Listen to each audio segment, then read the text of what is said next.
baru kita dapat jawapan kenapa orang alim, orang soleh tak kejar dunia ni. Oh, patutlah. Sebab yang kita kejar sekarang ni akan musnah, dan yang mereka kejar itu yang ada dalam syurga. Kenderaan ada tak? Kenderaan.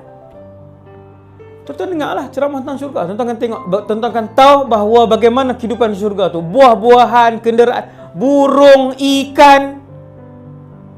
Orang yang suka dengan burung, dia tanya, Ustaz, burung ada dalam syurga, Ustaz, burung.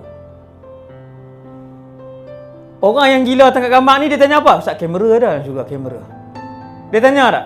Dia tanya kamera ada. Kita ada. Ustaz, lagu ada, Ustaz, lagu. Muzik.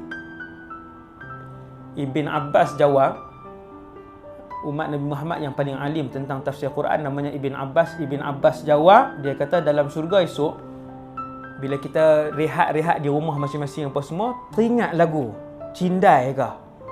Contoh dah dengar lagu tu, lagu takkan dengar sifat apa nama Asmaul Husna kot. Lagulah ramai dengar lagu apa teringat lagu. Pokok-pokok yang di depan rumah kita tu belaga dia bunyi lagu tu. Kita niat baru niat bunyi lagu. Rugi tak pengorbanan hak hidup ni? Tak rugi. Rugi tak nampak cawan di atas meja tak basuh, kita angkat basuh?